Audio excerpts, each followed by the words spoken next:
Hello, everyone. We're going to talk about this super exciting topic today, one of my favorites, and that's the supply chain. And it's getting hot again. Supply chain is getting really hot because I've been going around now on Climate Week, and there's a lot of people talking about it, what's going on, what has been done. And in this session, we'll be hearing a lot of those things. But why the excitement? There are 300 million companies in the world, and they're in this economic system that has been around for thousands of years. And that's interesting because companies that have been working with sustainability for a long time, that would be maybe 30 years, 40, 50, maybe 100 years. But that's still just a fraction of time compared to when this system has been around. So in this enormous tangle of trade, thousands of years of catching up, we have companies working to set things straight, making things sustainable for the future. So my name is Louise Rebinder. I'm COO of the Exponential Roadmap Initiative, and I have a background in supply chain climate action.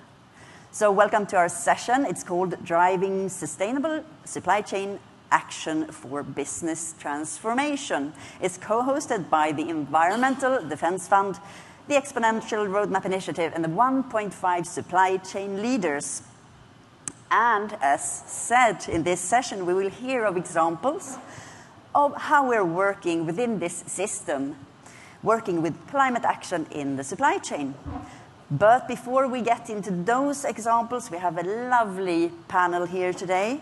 I want to invite Chris Costello to the stage. A very warm welcome, Chief Economist at the Environmental Defense Fund. An applause for Chris. Welcome. So you can stand there. I'll be talking a little bit about you because I want to give a background. So as Chief Economist, Chris leads a team of economists and analysts collaborating with researchers, policymakers, and stakeholders globally to generate research and policy guidance that supports EDF's mission. His work focuses on finding innovative market-based solutions that are durable, equitable, and effective. And this involves collaborating across disciplines, working with practitioners and policymakers, and thinking critically about how interventions affect human behavior. Welcome. Wonderful. Thank you so much, Louise. I'm really thrilled to be here and excited to be here with the panel and hear what they have to say. But before diving into these kinds of innovations inside supply chains, I am hoping to step back and ask about the economics of climate risk and why companies would be investing in these kinds of solutions.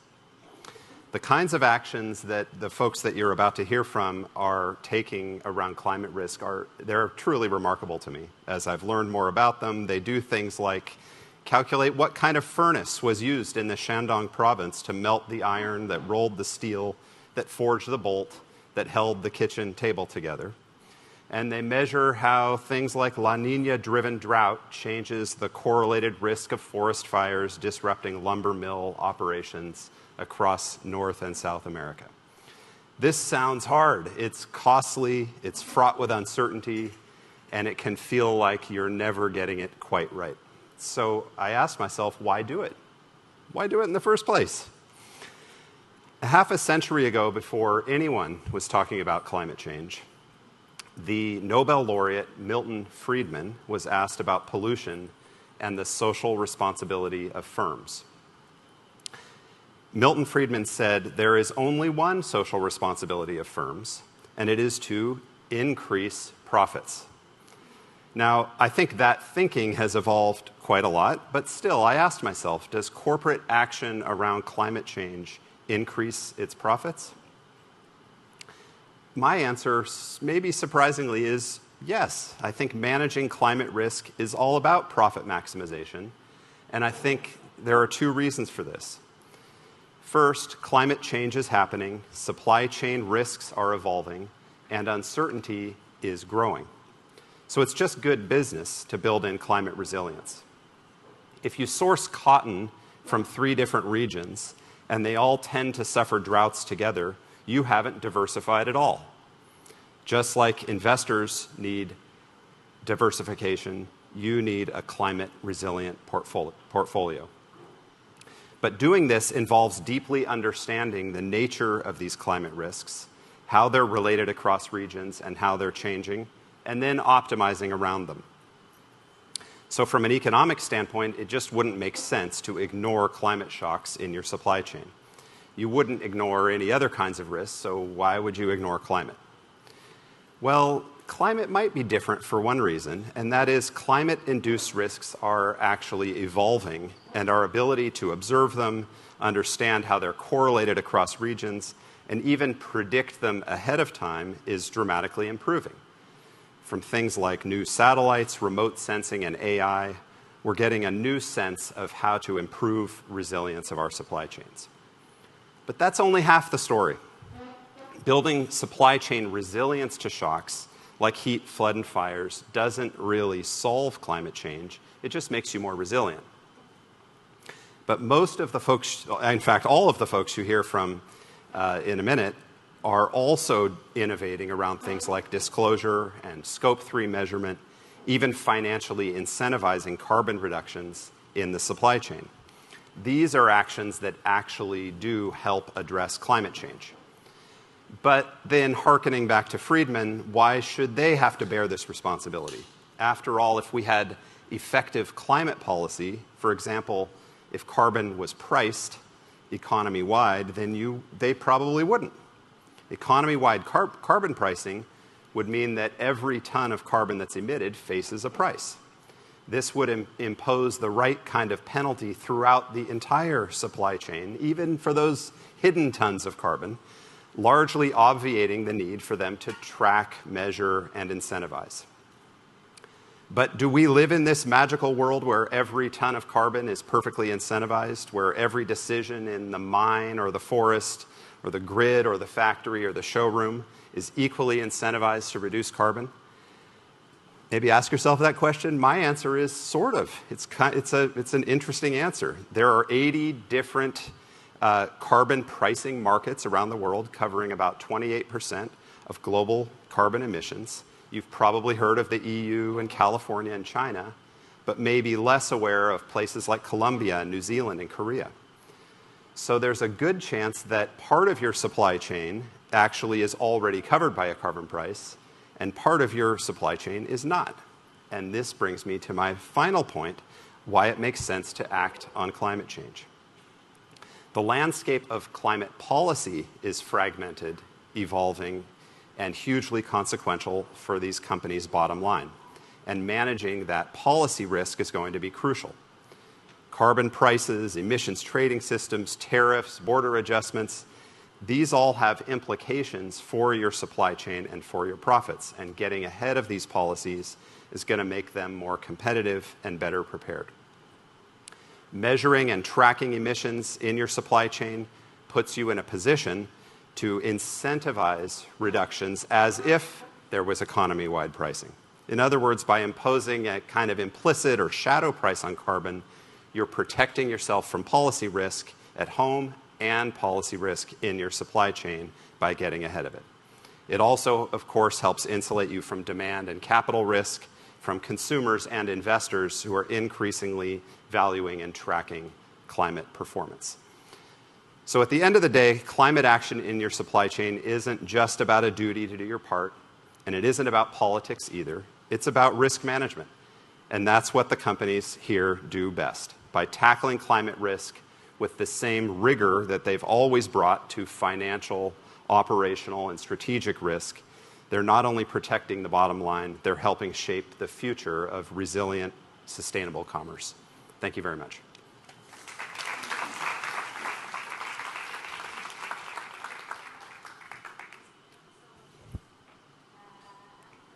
Do within EDF and working with you, it's very important work. And now I want to bring up some more our panel to the stage. So welcome. We have Michelle, David, Leila, Nathalie, Veronica.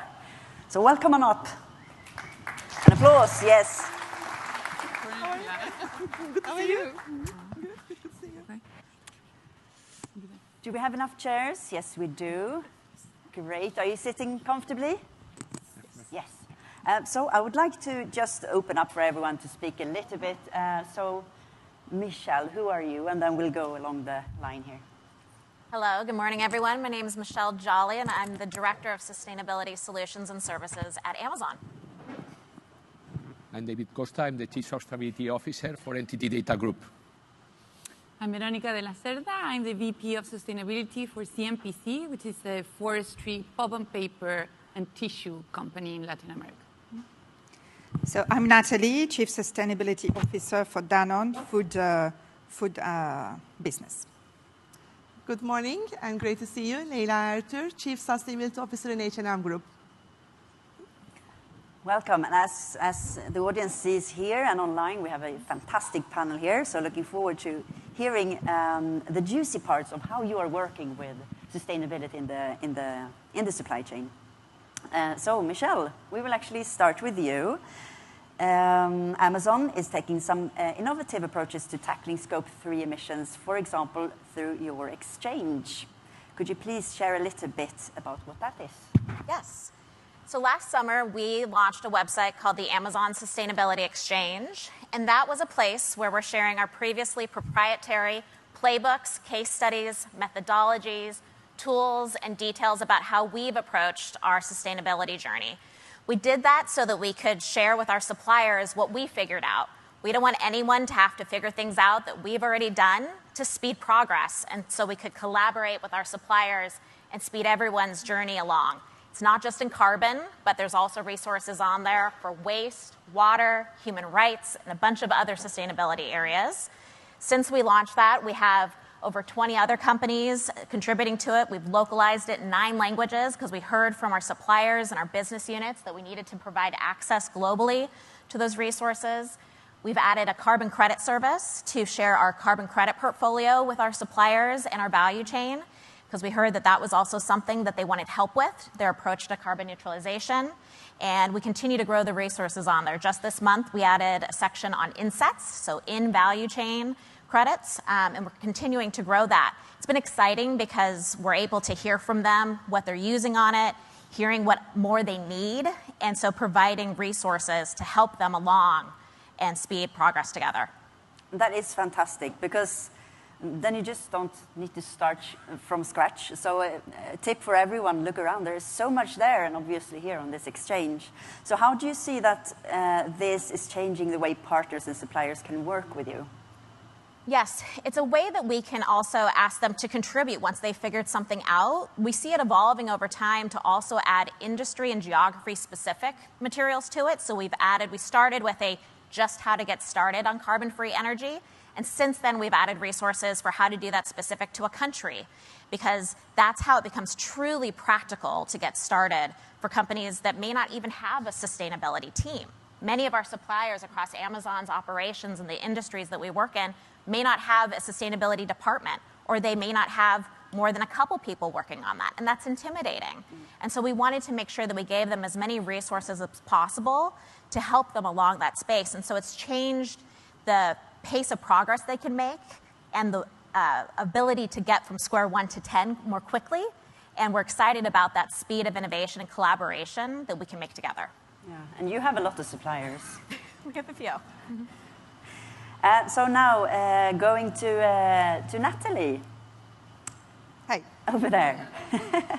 Going to Nathalie, different sector. Can you tell us how Danone is tackling Scope 3 emissions in agriculture?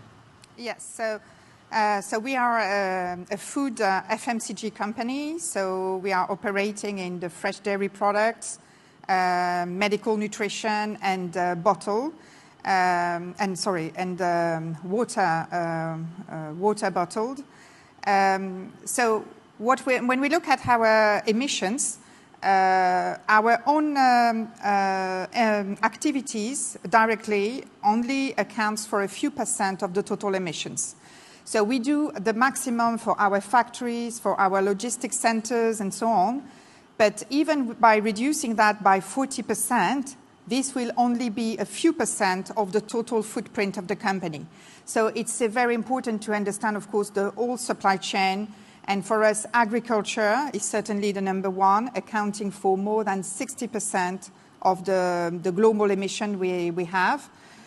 So for that, for us, it's a critical element that we really work in partnership with the suppliers. So suppliers being most of the case farmers, so that we encourage new practices. So it can be regenerative agriculture, which I think is well known here, with a lot of activities that are certainly moving the carbon footprint, but not only. The methane footprint in the dairy industry is very important, but also will touch, the water cycle, the quality of the biodiversity, and so on and so forth. So regenerative agriculture practices. So this we can operate by our own with our direct contact with farmers, but it's not enough, of course. And to be stronger, I would like to advocate about the power of collaboration. So, for instance, we have just announced a collaboration with Owl Deleuze here in the US, together with the Nature Conservancy. And this one is pretty efficient to embark thousands of farmers in the journey of the transition to regenerative agriculture. And beyond the direct contact with farmers, then we can have also, I would say, more processed industry behind some ingredients. And here it's about having contracts and incentives to make those, I would say, partners participating in the journey. I don't know if do you want to say any more examples of how you're working with supplier? No, the sound is buzzing here. More examples of how you're working with suppliers or other supply chain actors? Yes, for instance, it can be dairy ingredients suppliers that would propose, a portion of it. So then we will put, now we have covered around 1/3 of our contract is including the reduction of GHG as part of the global contract. So this is already a very good signal. Not everybody agrees with that, but of course we are working to expand that. And we created a platform for sustainable dairy practices where we welcome all the dairy, I would say, producers and partners to sign up for that, so that they are at least, in the movement and on the road for making this progress. Thank you. And for those that maybe not yet work with the supply chain matters, when we talk about how many suppliers companies have, if you're a tiny company, you can have 20 suppliers. But if you're a large company, some of the companies here, I don't know how many exactly you have, but it can be 20,000, 50, 100,000 suppliers in your supply chain. So it's important to have work that can be used by a lot of Yes, in our case, for instance, we know that in terms of the direct farmers, it's up to 60,000, so around the globe. So it can be hundreds here in the US because the farms are large. But for instance, I've lived a few years in Morocco, and here we were having 30,000 farmers in direct contact. So you can imagine, the level of engagement from the teams to get those practices, I would say, installed and diffused in the network. And of course, every country, every supply chain is different, because when you go to very small farmers, it's about almost education, some basics, fundamentals. When you go to the US ones, of course, it will be extremely, I would say, expert type of advice, and sometimes capital intensive also, So different supply chain, different realities and different activities. Yeah. Thank you. And now going to Veronica, forestry, pulp and paper. Considering that you are present in certain territories where suppliers may be small in scale a little bit, maybe that we heard from Nathalie, but that presents these unique challenges. How are you getting creative in addressing these? Thank you. Well, thank you very much for having me here. But you were saying 60,000. I was shocked. We have 22,000 suppliers, and half of them probably are SMEs. 20% around are considered local. And when I mean local, I mean like small in a particular region, so very local. We are an integrated company, so we have working forests, we have pulp and paper plants, wood materials, etc., and then we also have a consumer goods company. So we are very focused on the very first part of the value chain because there's where you have probably the biggest challenges. Asking a big supplier, a big transport company to move towards, I don't know, climate scopes is different than asking a very small local supplier in a region that probably is not even economically developed to actually move further in this agenda. So our focus has been probably, we can group it into two big areas. One, of course, be aware of these local and SME companies and have certain instruments to help them engage better with a company like ourselves. And so we have, for example, we are FSC and PFSC forest management certified, and we help them certified as well. We have different kind of like speed payment policies. We have these training programs around not only sustainability, but even going further. So those things are very important for our own suppliers. But when you're talking about these kind of territories where you have a lot of economic challenges, it's not only about fostering and strengthening your own suppliers, but the entire region. So we also have a lot of focus on developing programs or, I don't know, different kind of investments for economic activities that are not even relevant for our own supply chain, but are relevant for the region. For example, we have this big program. It's called, in Spanish, it's called Primeros Pueblos. This is in Chile. And what we have done is making sure there is a market chain, let's say, for indigenous artisans to be able to showcase their products in like higher end markets. And we have developed this entire program helping them be able to supply this in a regular basis, getting, of course, regular incomes. And this has two probably very important things. One, of course, the economic aspect, but there's a cultural aspect as well. So how do you preserve the cultural base of those communities and at the same time bring economic development is very important. So we probably focus on both things, because if not, then we cannot move further with other things. And how are you balancing this climate action with ensuring social sustainability, fair jobs and equity and those things? Exactly. It's the biggest challenge. We cannot, we are committed to net zero 2040. We have our set targets for 2030. 77% of our scope 3 comes from only 3 categories. One, purchased goods. The other one is upstream services, and then how our clients process our pulp, right? So that is another conversation because we are also providers, but our suppliers. But I mean, a lot of it comes from there. So a lot of the challenge comes from these territories. We're hoping that all of what we have done in terms of the programs, the certification processes, is helping us build that base for actually making these suppliers thrive. But we cannot accept that our own climate goals jeopardize what we have outcome already. So what we have achieved already. So what we're doing is incorporating in this program all related to climate. So understanding how to capture data, how to then be able to link them with, I don't know, financial or investment opportunities from others that could help them, I don't know, change their automotives or some machineries or whatnot. But again, this is something that we're really starting because this is very hard. This is probably the hardest part. We cannot just say, look, now all of you suppliers need to raise the bar and that's it. You need to go with them and bridge these collaborative moments or instances for them to feel that we are working together in this. And it's not just a demand from this big company and that's it. Exactly. Thank you. Now we're going to to you, David.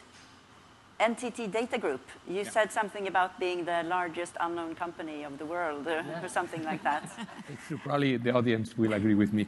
So NTT Data is, for you to know, is a 330,000 employees company. We are the third data center supplier in the world. Okay, we work a lot with Amazon. 40% of the internet traffic goes through our networks. And we provide consultancy services, some of them in sustainability. But basically, when talking about how to apply this in our daily activities, I could explain the Disney version or the Tarantino version. Okay, Disney version is that we all have perfect plans, okay, and that we think they are going to work. But you know that the perfect plan, you are one click away from the perfect strategy. That is, you go to ChatGPT, you say, draw me the strategy of corporate sustainability strategy for my company. You have it. The big difference is the execution. And the execution in our case, again, one day someone asked you why you are progressing so fast in your organization about those topics. Is because our CEO is a believer. Both the Japanese and the international, they believe. So there is not two strategies. We have one strategy that includes sustainability inside. And in fact, I think our best achievement is to manage to get, we have 584 entities outside Japan. Okay? We managed to get one slide that has all the material topics, 13. Obviously, there are 3 that are related to climate, climate change, water management, circularity. But then I think our big achievement has been to get in the prosperity part to make sure that there is one that says sustainable by design products and services. So in the past, if I went to talk to a unit and said, you need to deliver those results, they didn't pay all the attention they had to, okay? Or if we have one is sustainable value chain, it was the same. But now what we do is, at the end, the chief sustainability officer, in my case, I'm the coach of the organization. Remember in the 80s, 90s, there was chief sustainability office, chief quality officers. Do you see chief quality officers in the organizations now? No. So hopefully, if we do a good job, there won't be chief sustainability officers because all the CXOs will do their job. And one of them, obviously, in the topic we are talking is procurement or operations. No? And now, but basically what we've done is to make sure that this impacts the pocket. Okay, so all the chief executives of the company, the first levels, 15% of their bonuses depend on our sustainability objectives, especially focus on our emissions. And then they take it seriously. So what we do, we are the coaches, we are training them, and we are making sure they understand what is their responsibility. Mm-hmm. So how do you, excuse me, how do you, again,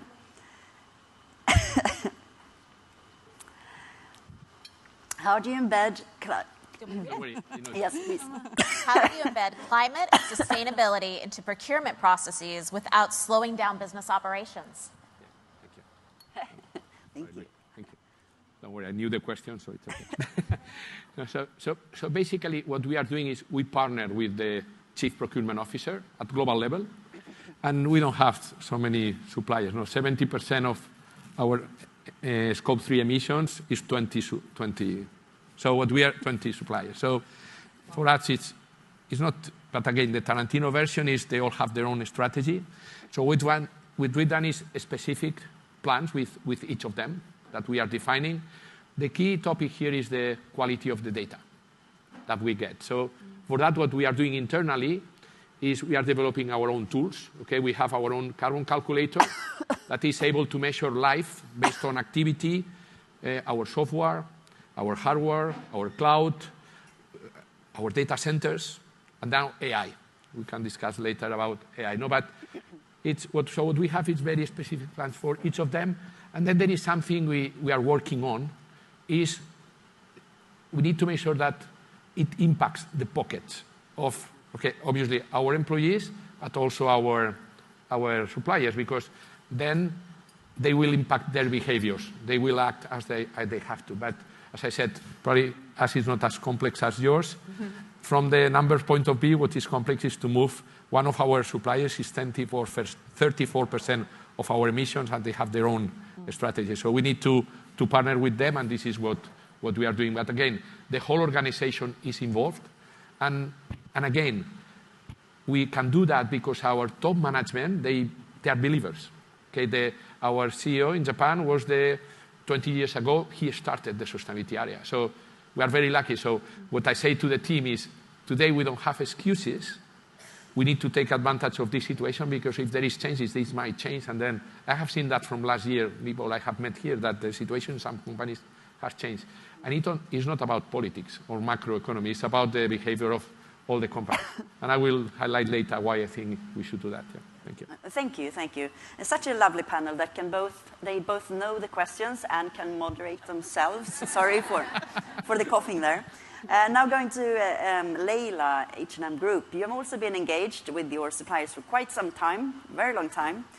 There should have been some trial and error. Can you tell us a little bit about your journey? Thank you. I would like to start with, I'm being with the supply chain before this role. I've been like 2 decades in procurement, lived and worked in different countries where H&M sourcing. So this is the area actually where I have my heart in. And during this time, I haven't seen any strategy. This doesn't need to be sustainability. This could be quality, product development, market development. If we don't have a common understanding and common vision with our suppliers, that we could succeed of. So for me, the first point is, especially for this change management, was to make sure that we have a common understanding, shared goal with our business partners. Since 2016, we started to engage with our suppliers, and we got lots of questions. Why we are doing this right now? This is an extra cost. Who's going to pay this? We don't have these people who understand what is energy efficiency in our factories. We are just fabric producers. And why you are asking this to us? It took us 5 years, literally, to bring everyone on board, all our key suppliers, partners in various regions, to make sure that, okay, we do see it as a challenge, but we also do see it as a resilience for our business. Before we came out with our goal in 2021, which is one of the most bold goals for our industry, at least I would say, we want to reduce our emissions 56% by 2030, and we want to be net zero by 2040. Again, this was another wave in our value chain because similar to what you say, we have thousands of suppliers, our own emissions counts a couple of single digits. Big thing is happening in supply chain. But we don't own any factories. We work with contracts, and we are working those factories with other brands also. And we intentionally do not want to have bigger percentages on those factories because also it's always good to keep flexibility among suppliers, among markets. So this has been a very long journey for us. Now we are in like ticking of 10th year, where we think of like now we have a common ground with our partners. How did we come there? And I think this is the biggest challenge and learning for us. When we went out with this, can we do this together? We've seen a big resistance because of the cost. It's, of course, add-on. At the end of the day, it ends on FOB. Somebody needs to do an investment, and our suppliers already operate in little margins. We know that, and we have other expectations from them. Climate is not the only one. We have our social agenda. We have quality. We have other things. And then we come out and say, how could we help you with this? Very good, I must say, very luckily, quite a big commitment from our CEO and CFO. We managed to create a green fashion fund in our company where the fund success is not measured by profitability. So we created a separate fund to support our suppliers, and this has been in various phases. First, we start with employing energy efficiency engineers in our company. And this has been such a different thing you're a fashion retailer. What do you do with the energy efficiency engineers? Because we wanted to lend them out to supply chain to work with our suppliers and lift up their knowledge so we can reduce before we start transform. So we basically aim to cut off all unnecessary energy usage in the factories, which we can also focus on how do we transform later. Then through this fund, we also created direct funding to our suppliers. For the strategic partners who shares this vision with us, who wants to be with us long journey, longer times, who also see that it's a great business resilience, how could we work together? So we start lending out money through finance or from our own pockets through the fund and help them to change their energy grids from coal to renewable energy solutions. We have done 23 factories change ourselves through our own funding, and we have done around, in 78 factories, thousands of project overall supply chain energy for efficiency reductions. This helped us to reduce our Scope 3 emissions last year by 24%. But still, I would say this is a huge journey with us, with our suppliers, because we came to a point that how much we can invest ourselves. It's very difficult because you don't own the factories. Max, you say like 50, 60% you have, but then you have other brands. And I get lots of questions, why should we pay for other brands to gain from emissions reductions? Huge challenge. Then we went out to industry partners and look for like who wants to partner up with us. Luckily, through Fashion Pact, we created a Fashion Supplier Initiative where we lend our funds to industry and invited other brands to join us on this. So instead of we are doing ourselves, we also invited other brands to take the inventory of learnings we had done, our investments also, but also give them a solution offer to face this challenge all together in shared countries and shared suppliers. This also, as I said, we went through several phases, as you understand here. Like you go one step, you have another block, you have to think wider, how do you change this, how do you overcome that block, and you have another one. For me, the key success and key part with us, again, bringing suppliers on board, quite early stages, almost 10 years ago, making sure that you make your commitment quite clear, but also include this to your business KPIs. So all our strategic partners, together with quality, price, lead time, they also have their KPIs on their emission reductions and material basket. So we are looking after very straightforward KPI selection, suite of KPIs, where we evaluate our suppliers and business relation based on not only one, but many. Now, the FSI, the Fashion Supplier Initiative, has been, we have 9 different brands joined since last year, this initiative, growing quite fast. We have we are in Bangladesh. Now we are launching new countries for shared initiatives. And again, for me, this is just a journey. We have to stay very committed. We have to stay creative. We need to partner up with others because we have a long way to go together in this. And cross-collaboration or collaboration across industries, it's very, very powerful, but could also be challenging. Do you have any more examples or experiences there? I think the biggest challenge here is like, how do you separate cost from profitability? I think this is what I learned in all these journeys. Because if you think about, I mean, we invested 1.7 billion SEK in 2024 for this program, efficiency and change management on energy. If we would get this in our P&L directly, we would be never able to do this investment. So for me, I think the biggest learning has been that we need to see this as a side investment for our brand to secure our corporate resilience, manage certain risk, because also we know that if we don't invest in innovative material, low impact material, in a couple of years of time, we will face with either higher prices or scarcities. If we continue working with coal, it's going to be even more problematic because also we know that we will have certain limitations. If we don't invest ourselves in renewable energy, we will also pay more higher prices later on. So it has been a very clear business case for us to make sure that we don't measure success with profitability or FOB here, but we measure success on long-term resilience. Again, I mean, now what we are doing is when we are working with governments to work on different certification models, financial models. And as I said, I think it's all about like staying committed and finding new solutions every day. Okay, thank you. Maybe a round of applause for this extraordinary panel and the work that they've done. But we're not done yet because I want to ask, because there are a lot of companies and people working with this that are maybe haven't come that far and want some advice. So are there any pieces of advice that you would give companies or people starting to tackle Scope 3? Maybe starting with you, Michelle, here. Sure. I think there's a mindset shift that I'd ask folks to take. It might feel intimidating to ask this of your suppliers and to feel like, oh, I have to have this negotiation, I have to set expectations. I think there's a shift that I'd ask you to take, that when you help your suppliers evolve the way they operate and find these sustainable approaches to their operations, you are helping them grow their business. to Chris's point, you are actually identifying business opportunities for them.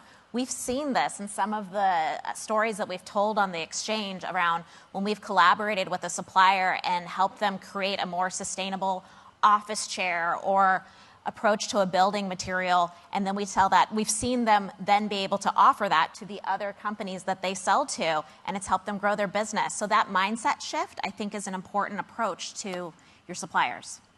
Yeah, true, true. I've seen it myself. It's lovely. It's lovely. Someone else? Yeah, go for it, David. Yeah. So basically, I think we are very lucky because in sustainability, you don't compete. You collaborate, and you can see it all this week. So, but I would say is one thing is impact the pocket, okay, internally and externally. Okay, this will help a lot. It will impact the behaviors of what you do. And then probably the other one, and we are a very innovative company. We invest 3.6 billion in R&D. We are innovating also with our partners. As I mentioned before, they are reduced. We do technology. So we are applying AI, for example, to everything we do to make sure we are more effective. And then we are helping our AI team to measure the impact of what they do. And AI is helping us to be more effective, for example, collecting data, because the quality of data is very important, and we need to be very effective to do that. So I would say those two things. Yeah. Yeah. Mm-hmm. Nathalie, did you have something? Oh, okay. Well, so first of all, I think it's important to measure properly, what matters the most. And sometimes it's not so obvious. For instance, we were, discovering that our factories, which are rather big factories, account for only like 2-3% of total emission. And then, okay, you can do your best there, but if you really want to change something, you need to know where is the maximum element, that you need to impact on. So first of all, measuring and understanding that, even maybe not so granular, but at least in broad terms, that's very interesting. And of course, that's where the difficulty is lying, because of course it will be not in your proper scope, but certainly with suppliers. And then you can focus on some suppliers. Maybe the second advice is we need to align that with the strategic agenda of the company. So it means that you need an alignment from the very top until the bottom, and to start with the very top. Because for sure, you will have to manage mid-term, long-term, which is the strategic element of the company. So you have to have a committed senior management that is able to, I would say, measure how much those efforts of today are paying out or are necessary for the future. So alignment at the strategic level and up to the bottom to make sure that you are really directing the things properly. So I think this is, and maybe a third one, exactly what Leila was explaining, is that at some point it's also about investment, and you need to be clear about what to manage. Some cases are fantastic because, for instance, less energy consumption, less cost, everybody is happy, okay? The planet is happy, your shareholder is happy. But then you go to more difficult cases where you have a transition to make, a change in practices, which is very much the case in agriculture. And then you need to find also the resources. And this is also the strategic, I would say, element in it. What will be the financing system, together with the finance department, with banks externally, and of course with your partners. So, we shall not paint all in pink. It's not an easy journey. So that's why you need to tackle it at a high level, for sure, with the highest brain of your company involved. Yeah. Can I add something? Yeah. So I think that it's also our responsibility as big companies to be very exhaustive on how we measure our 15 Scope 3 categories. So not to just look, it's super difficult. It's a complex issue. And it's even more complex to move from calculating through assumptions than through true data. But we need to move in that direction. And And we as big companies have the capability to go into that. So I think that is very important as well. Leila? If we would do this journey from the beginning again with all our learnings, I would have a different sequencing in our activities, because what we have done, I mean, we start with ourselves, of course, alignment ourselves. I think it's the easier part compared to others. Then we went to suppliers. I mean, we brought them on board. And then we saw, oh, now we need others. We went to industry. Then we invited other brands. Oh, no, this was difficult. Then we started meeting with banks, because we haven't thought of, I mean, imagine you have a business case where a fashion retailer supporting that supplier going to work with 10 years, but the deal with the bank takes 2 more years. So we understood it. Oh my God, there's a huge complexity. How are you bringing finance sector on board with this? We would have started way earlier if I would know this. I mean, to work in multi-streams in this one. I mean, not wait until we come onto our own threshold with our own investment. I would have invited our industry peers way earlier. I mean, I always say, it's like a fun word from maybe for you also, Nathalie. Like one of my friends who was working in chocolate producers say, we don't compete in cacao, we compete in chocolate. And here also in our case, we don't compete in the factories, but we can compete in product. So for us, inviting other brands to this journey has been actually helped us a lot to scale up full initiative. We would have done that way earlier. But again, we needed maturity. We need those learnings. But if we would start with this journey, I would have done multi-streams in parallel, also including one more layer on this, all our government relations, the policy framework, how we work with certificates, because we come to a certain level, oh, there's a problem here, let's work with the certificates in Bangladesh. Can we do power purchase agreement in private? Oh, no, now we need to align this with them. So it has always been like, sprints and rounds. And for me, if I would do this again with all learnings, I could have pressed different buttons in the same time. Now we have very little time left, but we have time for one more speedy question, and it's kind of on the positive note. So, have you seen any encouraging steps forward from yourselves or from others that stand out to you? Michelle, do you want to start? Sure. I mean, yes, we have. I mean, I think that at Amazon, we are also co-founders of the Climate Pledge. And this year, we've added over 100 additional signatories to the pledge. And I think that's part of the noise in 2025. And it's important to remember that there's still momentum to what we're doing. And we have over 600 companies that have joined us in the Climate Pledge. And that's companies that are within our value chain and outside of it. So I think that's important to kind of, through the signal and the noise of what's happening in New York Climate Week, to know that the companies in this room and on the stage, the momentum's growing. Well said, well said. Yeah, there is still momentum, and that's something we need to say quite often to understand it. David? In our case, for me, first of all, we are part of the strategy internally, and we have doubled the budget from last year, and this is a good sign. And externally, what I see, and we are members of the World Business Council for Sustainable Development, is 25.6% of the emissions. Just this group can make a change, and it's happening. We were discussing the other day about the same supply chain, and you can tell that there is the appetite. So I see good momentum. It doesn't matter politics. I think it's, the leaders have to make the difference. Yeah. Good, good, good. Veronica? It's hard, right? It's been, how do you say, like an emotional week, because there is a lot of pessimism. There are people saying things that are a bit controversial. But since we're in the solutions house, I'm with Michelle. We are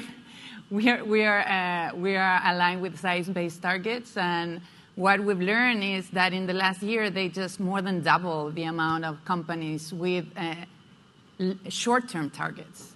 If you count the ones that also are setting themselves like long-term targets, it's more than double the amount of companies. That should be meaningful. And we were talking about scope 3. That's incredibly important that all of them are committed, because then you can move forward. Nathalie, quickly. So I'm quite an optimistic person, so I see a lot of positive signals. So first of all, in the agriculture, we are rediscovering the power of nature-based solution, what we call nature-based solution, really. So how, if you respect the ecosystem, it will serve you better than maybe, I would say, chemicals or intervention. So, for instance, if you restore a wetland, we are also partnering with Ramsar Convention, you will regenerate fresh water for communities. If you respect the soil, it will grow again in terms of quality, and we bring more valuable, nutritious food afterwards, you know. So nature-based solution combined with technology, combined, of course, with data and so on, is a very powerful element, and there is more and more alignment around the scientific communities, I would say, in agriculture around that. And for me, it's a very big signal of hope, and I see that the idea of regenerative agriculture is spreading more and more, and people are experiencing that. So this is really very fantastic. And the second is that apart from politics, we are also people that are truly acting every day, selling true products, making true things, you know, in the everyday life. And we are the ones committed for sure. We know now what it costs, the resilience, what will be the resilience of the business longer term. And I think that we are quite a number of companies, you know, aligned that we need this commitment, and this type of community can lead also the change. So, so this is why I'm here. So, and I think that we are all here to demonstrate that indeed the change can also happen through us, and that we can make true shifts in real life. A little bit short. I understand that. I mean, I want to challenge us, like, in a different forum, because now we have done the investment, we have the learnings, we understand our game. I'm seeing that this is starting to be something else for us. I mean, from cost to savings, I'm seeing a business impact on this one, because we are seeing our suppliers reducing their energy bills. One by one, they are coming. I mean, we had 118 suppliers with coal. Now we have 20-something. So we are seeing a huge change in energy. We are seeing that countries are coming in and investing in energy grid opportunities than private sector is doing. So I'm seeing quite a positive change. And also, I'm hoping that in certain point of time, we're going to talk about, yes, we did this investment, but it's actually contributed to our P&L and solution. So I'm really coming from that, can we do this a different business case here, instead of seeing this only an expense, to turn something as saying that it brought us resilience on who we are, what we are producing, like you said, better relations, better future, but also business case within itself. And thank you so much. And we're out of time, but I want to thank this incredible panel. We have Michelle Joly, Amazon, David Costa, Entity Data Group, Leila Ertur, H&M Group, Nathalie, Alquier, Danone, Veronica de la Cerda, CMPC. So a big applause for the panel.